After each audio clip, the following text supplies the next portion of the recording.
Mr. Speaker, I rise today in support of House Concurrent Resolution 127, a resolution that opposes international regulation of the Internet.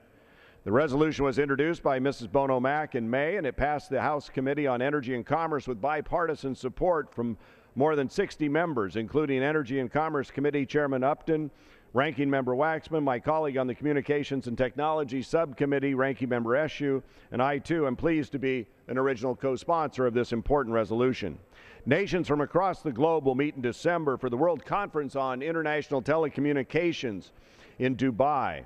There, the 193 member countries of the United Nations will consider whether to apply to the Internet a regulatory regime that the International Telecommunications Union created for old-fashioned telephone service, as well as whether to swallow the Internet's non-governmental organization structure whole and make it part of the United Nations.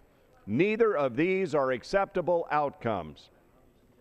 Now, among those that are supportive of such regulation is Russian President Vladimir Putin, who spoke positively of the idea of, quote, establishing international control over the Internet, close quote.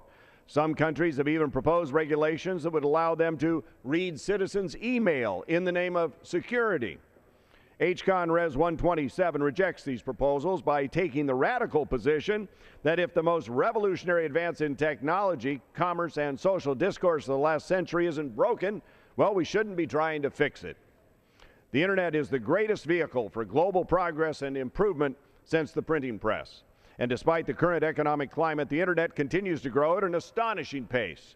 Cisco estimates that by 2016, roughly 45% of the world's population will be Internet users.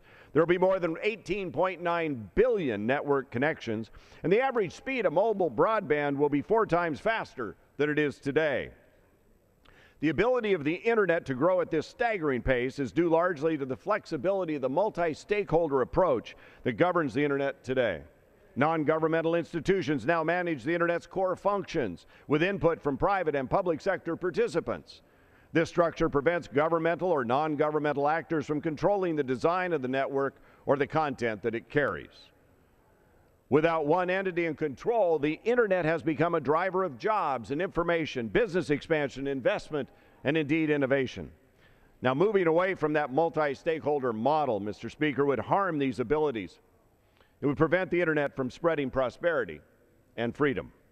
In May, the Subcommittee on Communications and Technology invited a panel of witnesses, including Federal Communications Commissioner Robert McDowell, to discuss the effects an international regulatory regime would have on the Internet. All agreed that such a regime would not only endanger the Internet, but would endanger global development on a much larger scale. House Concurrent Resolution 127 expresses the commitment of Congress to do all that it can to keep the Internet free from an international regulatory regime. I'm pleased to report that earlier today, Ambassador Kramer, the leader of the U.S. delegation to the Wicket, gave a speech outlining the position of the United States that seems to be embracing the very principles contained in this resolution.